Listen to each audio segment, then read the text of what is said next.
माझे वडील, माझे आजोबा, माझे पंजोबा, माझे खापर पंजोबा, त्यांचे पंजोबा, अशी जी काय वंशावळी आपली आहे याच्यामध्ये थेट रक्ताच्या नात्यामध्ये एक जरी कुणाचा पुरावा सापडला, म्हणजे पूर्वी ते होते कुणबी अशी जर नोंद आढळली तर ते द्यावं, कागदपत्र तपासून द्यावं, एवढं स्वच्छ आहे हो.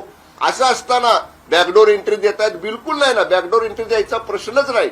ज्यांच्याकडे पुरावे आहेत, ज्यांचे पूर्वज हे कुणबी म्हणून त्यांची नोंद आहे, त्यांना नियमानं कायद्यानं दिलंच पाहिजे. तेच आम्ही करतो, वेगळं काही करत नाही आपण. आणि याच्या बाबतीत सर्व मंत्रिमंडळाचं एकमत आहे.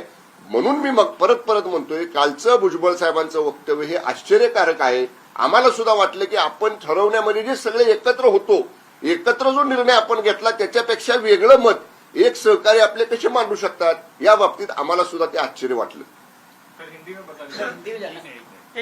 काल बीडच्या दौऱ्यामध्ये ते असंही म्हणाले की ओबीसी समाजातील काही नेत्यांना टार्गेट केलं जात आहे आणि हल्ले केले जात आहेत. माळी असतील, तेली असतील, अशा लोकांवरती हे हल्ले झालेले आहेत आणि तसं वक्तव्य सुद्धा त्यांनी केलं. आज सगळे ओबीसीचे नेते त्यांच्या बंगल्यावरती बैठकीसाठी दाखल झालेले आहेत. कुठेतरी मराठा आंदोलनाचा विषय शांत होताना किंवा सरकारला एक वेळ मिळालेला असताना दुसरीकडे ओबीसी समाजामध्ये काही वातावरण निर्मिती करण्याचा प्रयत्न होतोय. मी बघा परत परत सांगेन, मराठा समाजातले सुद्धा काही नेत्यांच्यावरती हल्ले झाले, त्यांच्या कुटुंबांवरती हल्ले झाले, जाळपोळ झाली, दगडफेक झाली. अनेक ठिकाणी आमदारांना, मंत्र्यांना कार्यक्रम करण्यापासून, गावात येण्यापासून मज्जाव करण्यात आला, त्यांना सुद्धा या ठिकाणी अटकाव करण्यात आला.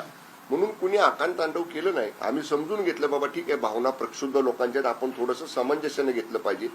ठीक आहे, झालं. समजा कुठल्या ओबीसीच्या नेत्यांच्या कुटुंबावरती असेल, कोणाच्या व्यवसायावरती असेल, काय हल्ला झाला, पोलीस निपक्षपातीपणे चौकशी करतील ना. आणि जरांगे पाटील साहेबांनी सुद्धा स्पष्ट सांगितलं काल की हल्ला करणारे मराठा बांधव नाहीत. जरांगे पाटील साहेब पहिल्या दिवशीपासून राज्यातल्या मराठा बांधव भगिनीने विनंती करतायत की अहिंसेच्या मार्गाने आंदोलन करा, शांततेच्या मार्गाने आंदोलन करा, हिंसाचार करू नका, कायदा कोणी हातात घेऊ नका. पण तरी सुद्धा भुजबळ साहेबांचं जर म्हणणं असेल की काही ओबीसीच्या नेत्यांना टार्गेट करून अशा पद्धतीचे हल्ले केले जात आहेत, ते राज्यातले जबाबदार मंत्री आहेत. माननीय गृहमंत्री महोदयांची त्यांनी भेट घ्यावी, त्यांच्याकडे जी काही माहिती असेल ती त्यांनी द्यावी, त्यांचा कोणावर संशय असेल तर तो त्यांनी द्यावा. माननीय गृहमंत्री महोदय निश्चितपणे जर कोणी असे दोषी आढळले तर त्यांच्यावर कारवाई करतील. म्हटलंय की जो भुजबळ साहेबांच्या संदर्भामध्ये तिथलं हॉटेल जे आहे त्यांच्याच लोकांनी जाळलं आणि कुठतरी ओबीसी समाजाच्याच माध्यमातून मराठ्यांचं आरक्षण डावलण्याचा प्रयत्न केला जातो. जरांगे पाटील साहेब काय बोललेत मला माहित नाही, परंतु जर समजा अशा पद्धतीचं काही घडलं असेल तर तिथले स्थानिक पोलीस अधिकारी हे सक्षम आहेत, ते चौकशी करतील, तपासणी करता. बघा, एखादा इन्सिडेंट घडला, एखादा हल्ला घडला तर आजूबाजूची सीसीटीव्ही फुटेज, प्रत्यक्षदर्शी पुरावे, त्या हल्ला बघणारे काही व्यक्ती, हे सगळ्या गोष्टी पोलीस तपासाचा एक भाग आहे. ते पोलीस शोधून काढतील ना कुणी केलाय. निश्चित पोलिसांना थोडा वेळ आपण दिला पाहिजे. पोलीस या सगळ्याच्या मुळाशी जातील आणि हे कुणी केलं हे नक्की शोधून पोलीस काढतील आणि दोषींवर कडक कारवाई करतील. पोलिसांवर भुजबळ जे आहे ते दबाव निर्माण करतात आणि खोटे गुन्हे दाखल करायला सांगतात. मात्र जर असं झालं तर पुन्हा पुढाऱ्यांना गावबंदी करण्याचा इशारा जरांगे पाटलांनी दिला. नाही, असं जर काही जरांगे पाटील साहेबांचं म्हणणं असेल तर जरूर मी स्थानिक पोलीस अधिकाऱ्यांना सांगेन की त्यांनी त्याची सगळी माहिती संकलित करावी. पण अशा पद्धतीनं कुणालाही पोलीस यंत्रणेवर दबाव आणता येणार नाही, कारण पोलीस यंत्रणा ही स्वतंत्र आहे. पोलीस कायद्यानं काम करतात आणि पोलिसांवर कुणी दबाव, म्हणजे कुणी असला, आम्ही जरी असलो कुणी तरी पोलीस हे त्यांच्या अधिकारामध्ये त्यांना दिलेल्या कायद्याच्या चौकटीमध्ये राहून काम करत असतात. आणि खोटे गुन्हे तर आमचे पोलीस बिलकुल कुणावर दाखल करणार नाहीत. मी जबाबदारीने सांगेन आपल्याला मंत्री म्हणून की दोषी असतील त्यांच्यावर कारवाई होईल, दोषी नसतील आणि जाणीवपूर्वक कोणी सांगत असेल हे आहेत त्याच्यात त्याची चौकशी केली जाईल, खात्री केली जाईल.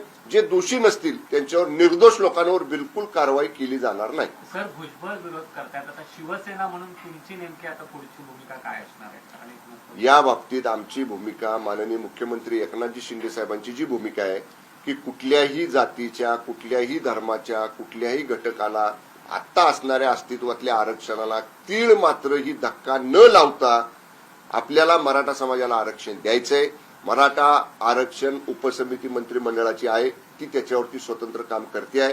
कालच मी आपल्याला सांगितलं, दिवाळीच्या सुट्ट्या संपल्यानंतर दिल्लीतल्या कायदे तज्ज्ञांना, दिल्लीतल्या लॉ फर्मला, आपल्या सरकारनं जे 3 जस्टिस लोकांचं मंडळ तयार केलेलं त्यांच्या समवेत मी, चंद्रकांत दादा आणि उपसमितीचे सर्व मान्य मंत्री महोदय आम्ही दिल्लीला जातोय क्युरेटिव्ह पिटिशन एक्सपर्डाईट करण्याच्यासाठी. जस्टिस शिंदे समितीचं काम दुसऱ्या बाजूला महाराष्ट्रामध्ये वॉर फुटिंगवर चालू आहे.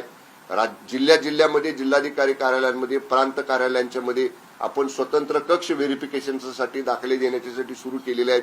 दाखले देण्याची प्रक्रिया पण सुरू झालेली आहे. मान्य जरांगे पाटील साहेबांचं उपोषण संपल्यानंतर ज्या ज्या लोकांनी मागणी केली, ज्यांची कागदपत्र आढळली, त्यांना दाखले सुद्धा आपण द्यायचं काम सुरू केलेलं आहे.